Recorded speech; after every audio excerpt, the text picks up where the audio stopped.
of a deck list. You've got it right in front of you, actually.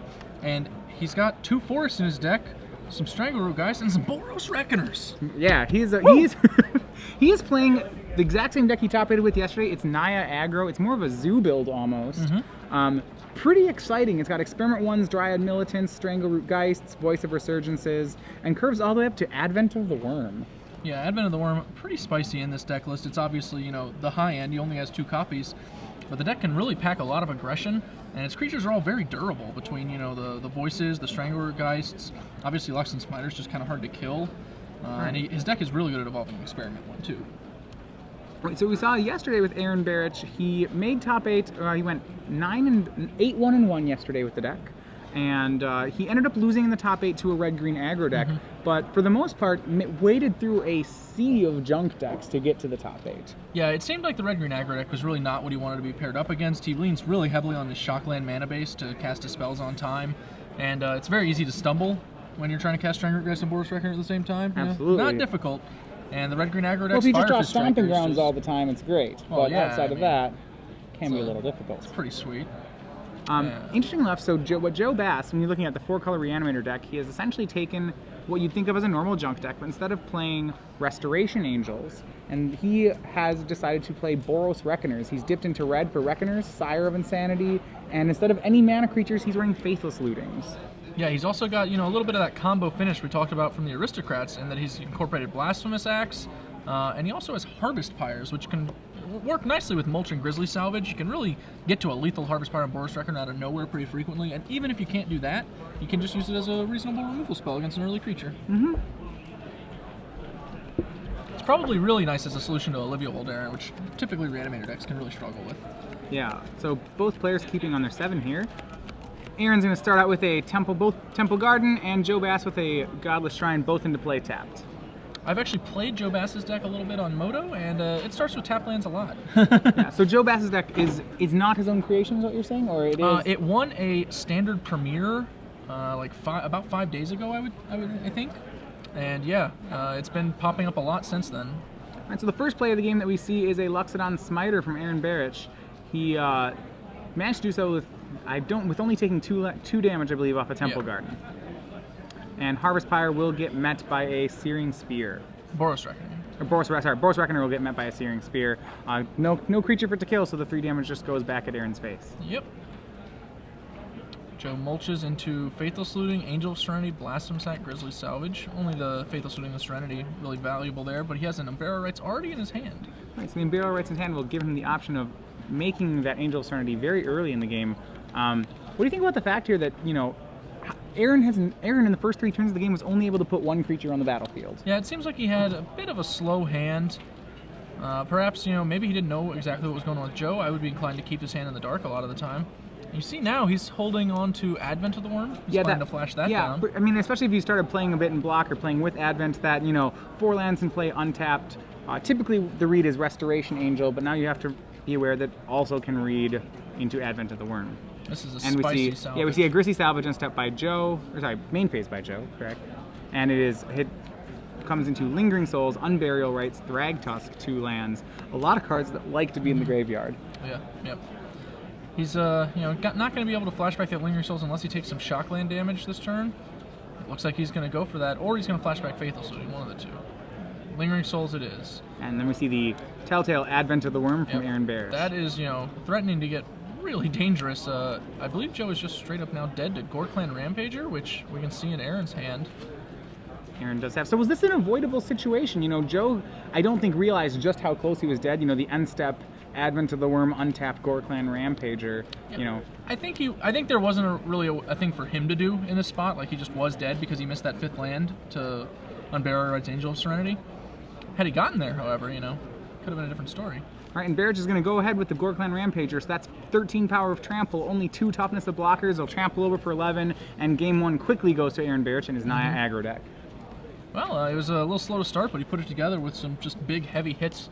I imagine that's kind of how this Naya aggro deck functions. You know, if you miss the little drops, you've still got just big creatures that hit really hard. So you look at, you know, he ended up dealing 21 damage there. It was, what? 4 off, 8 off, or the first 4 off a Luxodon Smiter. Then there was 5 off an Advent of the Worm, 4 more off a Gore-Clan Rampager, so that makes 13. 3 more trampling on a Smiter, and then just some shock lands that Joe had to play. Yep. So really, he didn't even have to connect very many times with his creatures. Well, it's pretty easy to kill someone in like 3 hits when your creatures roll 4 power or more. Moving on to sideboarding, let's see what Joe's got in store. His sideboard's built a little bit more for the Naya Blitz matchup as opposed to this one. So things like Electrickery are going to stay at home, whereas in that matchup it's insane. Yeah, when you look at Aaron's deck and Electrickery, he is playing 4 Dryad Militants and 4 Experiment ones. Experiment one 50-50 on whether or not an Electrickery hits it. Outside of that, it could kill a Strangleroot Geist. That's not exactly what you want to be doing. Yeah, Abrupt Decay seems like a card I would be interested in playing. It kills Worm tokens, it kills Loxodon Smiter, it kills opposing Reckoners. Can't really argue with bringing in those. You have to think that Abrupt Decay, Blasphemous Act, and Olivia Voldaren will all be sided in. They're great ways to kill or otherwise control creatures, and Aaron is playing a creature deck. What do you think he boards out? I think the Sires are probably coming out. Yeah, Sire in this matchup's basically just a 6/4. I mean, if everything's going according to plan to Aaron, he won't have any cards in hand by turn 6. The most awkward part is that even if it isn't, the Sire actually tangos, not very well against Aaron's deck. He has multiple creatures that can block and kill it, or attack into it and kill it. 6/4 is not particularly big. It trades with Aaron's 3 drops. Yeah. So yeah, I agree. The Sires are definitely coming out. Maybe a few of the slower graveyard enablers too, although that can be kind of a hairy spot to put yourself in. Yeah, makes your Harvest Pyres worse. Makes a lot of things worse. Right. So I mean, obviously the cards you care about are the Boros Reckoners and the Thrag Tusks. Outside of that, yeah, you probably will cut down on some graveyard spells. The 2-mana ones you don't always have time to cast. It does make parts of your deck less streamlined, but I think in this matchup, Joe just wants to make sure he can jam as many of those life gain or anti-aggro cards that he can. Sure. On Aaron's side, he does not have very much graveyard hate at all. In fact, he doesn't have graveyard hate. His sideboard consists of Pacifism, Volcanic Strength, Boros Charm, Ray of Revelation, Skullcrack, and Mizium Mortars. Of these, I'm not sure how many sides in, possibly Volcanic Strength. Joe is playing a red deck, because his junk deck essentially is splashing for red. That will make some creatures unblockable, and we do know that Joe's a Lingering Souls deck, so that could give Aaron a little bit of extra reach. Yeah, I like the Volcanic Strengths. I could also see Aaron perhaps being tempted to bring in the Boros Charms. He did see a Blasphemous Act at the graveyard, so he knows that's a thing that can happen to him. But his deck's relatively resilient to it already. If he has a Reckoner in play, obviously it's pretty hard to cast a Blasphemous Act. If he has, Strangler Geist, Voice of Resurgence, not that big a deal to cast a Blasphemous Act, so it's possible he'll stay away, but I could also see him being incentivized to bring in, one, maybe both copies. Yeah. Unlike the Naya Blitz matchup, Blasphemous Act is not always castable here. Aaron, as we saw there, won with only ever having 2 creatures in play. Yeah. And actually, at sorcery speed, he only ever had 1 creature in play. Joe never had an opportunity to cast an act on the Advent of the Worm.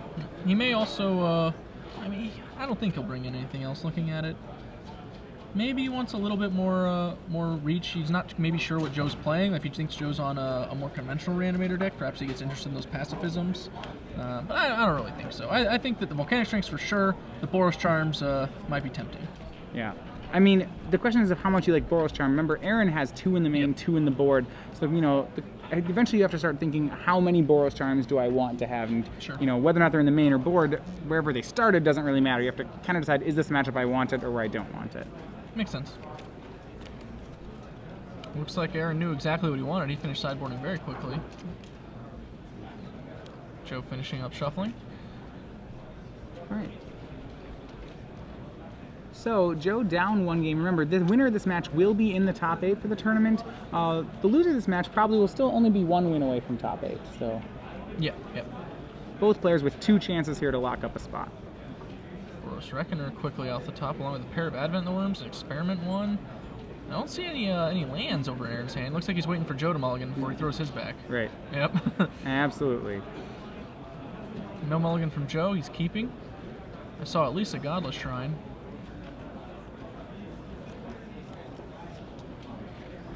I can see a Godless Shrine, a Blood Crypt. Looks like he's quickly sorted some spells around. Right. I mean, with Joe's hand, really, as long as he, because he has so much card advantage from these Faithless Lootings and from the Faithless Looting mulch interaction, he can afford to keep hands, like his mulligans, he can recoup his card advantage very easily from his mulligans. Whereas Aaron, each mulligan really just takes him down a step. That's some of the power of the Reanimator deck. Chris Van Meter, who won the Somerset Standard Open with Reanimator, the more traditional junk build, of course. He actually won a mulligan to 4 in the top 8 against Max Tietz, who was playing Jund. An attrition matchup. Yeah, was just able to mulch his way back up to enough cards. I believe his 4 cards was like land, mulch, something else, and that was all. And That was all she wrote. Yeah, like. That's excellent. So I believe 1, 2, 3, 4. Yeah, both players mulled to 6. I believe Aaron's actually on a 5 right here. Did Joe mulligan? I think they both mulliganed initially, and Aaron's on a double mulligan, if I'm not mistaken. Oh, I may have missed that. So Aaron on his first draw, drawing a turn late to the party, he draws his Experiment 1. Yep. Yeah, both players. Yeah, I believe they're on 5 and 6 cards respectively. Okay. Voice of Resurgence for Aaron. So yeah, he's foil. My gosh, man. Yeah, so Aaron skips the opportunity to evolve his Experiment 1 because he wants to be more efficient with the Voice of Resurgence, which seems like probably the correct play to make here. Yeah. He's making up for lost time. And Joe hits his 3rd land. He has all his colors online. He has cast Lingering Souls on turn 3. Also now has his Reckoner mana enabled. He decided not to. He attacked last year. He should play the Experiment 1 and then attack with the Voice of Resurgence, I think. Because that like makes Joe actually make a decision about whether that Experiment 1 gets to evolve or not, and then post-combat. Like, he doesn't really lose anything. Instead, he's like giving Joe all the information here, Well, the right? idea here is that then if Joe double blocks the token will evolve Experiment 1 yeah, a second sure, it'll evolve time. it again. But like that's what I'm saying. It gives Joe like the full information. Right, so he should play Experiment 1 post-combat, you said? I think I think he leads with Experiment 1, then post-combat Voice. But then it only evolves Experiment 1 to a 2/2. Sure, but he's not going to block this way. That's what I'm saying. Like, you can't make Joe just do it wrong. Okay. So you're saying he wants the block to happen? I kind of think he did, yeah. I think having a 3/3 on the board would just be a lot better. So perhaps incentivizing that block from Joe. And so we see a flashback on Lingering Souls from Joe Bass. Sends everything. Blocks up on the voices. This could get hairy. Here's some strength of Voice of Resurgence. Both the voices are going to die, be replaced with XX tokens, currently at 3. Yep. That will evolve Experiment 1 to a 3/3. Yep. You see in his hand, Joe does have an Abrupt Decay. It appears he also has a Thrag Tusk. He is missing his 5th mana. A common problem for Joe, it seems. And he there he goes. So Barrier Rights on Angel of Serenity? Yeah, that's strongly preferred to casting Thrag Tusk. Yeah. It's going to take care of Aaron's entire board. Oh, that obviously that's why his Lingering Souls were so quick to block on that turn, whereas before they had been a little reluctant. Yeah. Right. So he's going to have Boros Reckoner with Rancor on it from Aaron Barich. That makes it a 5/3. Still not able to tangle with the Angel. Yep. And Aaron now. It's any bigger though. Aaron now with only 1 card left in his hand. Joe on 5 lands. Joe decides to attack. Aaron has to feel like that's bad for him. Yeah, he hits for 5 with the Angel, recasts the Thrag Tusk, moves himself into very safe damage range. It looks like Aaron, I believe, has a Searing Spear in his hand, so maybe that was his plan, attack into the Angel with Spear up to get first strike through. And a little bit of damage, of course, with Rancor's Trample, but as is, looks like he's fallen pretty far behind. Joe's going to be able to win this race without doing too many tricks, and we know he has an Abrupt Decay. Yeah. He actually has a trick. Joe can just ignore the Boros Reckoner and, swing back with his own creatures. Yeah. He's ahead on life and he's ahead on power. If anything happens to go haywire, his Abrupt Decay can throw a nice wrench in the works for Aaron. If he has, any other creatures, then also he's in great shape. And he still has that Unbarrow Rights in the graveyard. So, no creatures in his yard for the Unbarrow Rights, but his hand, he has Faithless Looting. Casting Faithless Looting, he draws a Grizzly Salvage and a Temple Garden. It looks like he has a pair of Abrupt Decays. He's going to discard a land and another land. So he's left with just spells, Salvage, Abrupt Decay, and a fair amount of power on the board. Aaron draws. Nothing that stops that Angel in his hand. No answer to a flyer. And just 1 card. You would think Aaron actually does not run Celestia Charm in his deck, so he actually does not have an answer to the flyer. Abrupt Decay on Boros Reckoner is enough to convince him to scoop it up, and they move on to game 3. It's 2 pretty quick games here from Aaron and Joe. Aaron winning the first one off the back of Gore Clan Rampager and Advent of the Worm, and Joe responding with the turn 4 Angel that his deck's, or turn 5 Angel that his deck's capable of. Angel of Serenity on turn 4. I feel like they put it at 7 mana because that was more the speed they expected people to be casting it at, right? Like Actually, to be fair, for a mulligan to 5, Aaron had a pretty good start. He had a 1-drop, 2 Voice of Resurgences. Joe with a pretty heads-up play. you know, the real pivotal point of the game was when he was able to use those lingering souls to turn both the voices into tokens and then sweep them with the angel. Yeah, that was definitely the turning point for Aaron. It just worked out not very well for him. Yeah, if Joe hadn't had such a fast angel, if he'd even had one on, like, say, turn 5, might not have been enough, actually. So it looks like, would it be fair for you to say that a lot of this matchup is about how fast Joe can get out an Angel of Serenity? It doesn't seem like Aaron is very well equipped to deal with it at all. Yeah, Aaron has very few trumps to Angel of Serenity. Being able to, you know, perhaps post Angel of Serenity stick a Volcanic Strength is one of the only ways I can even think of, or maybe just get Joe low enough that he can be Boros Charmed or Searing Spear to death. Of course, you know, with Thragtusk in Joe's deck, that's going to be very difficult to do. So I think that he really wants to, you know, have an aggressive start like the one he had in that game. Just, you know, get in for a lot of damage and hope that Joe doesn't pull off the turn 4 nuts. Yeah. Joe has a few different nut draws, though. As we mentioned, you know, the Boros Reckoner Blasphemous Act interaction, that can also deal a lot of damage. Right. One of the things I think Aaron does have going for him is because his deck is playing cards like Advent of the Worm, Luxodon Smiter, and Gore-Clan Rampager, he gets to somewhat dodge the bullet that is Boros Reckoner. You know, Joe's playing that card to make himself better against aggro, and I'm not sure it makes him I'm not sure it really improves his matchup against Aaron's Naya deck. I don't think it does significantly. It's better than, you know, Trained Armament. Right. It's obviously good. It's obviously you know, good against the Dryad Militants and Strangleroot Geists. Yep. But outside of that, it's for them. You know, it's a pretty fair card. Yep. As for Aaron, it's a little bit better in his deck as it can, you know, get through opposing Reckoners and Thragtusks, forces Joe into some awkward spots.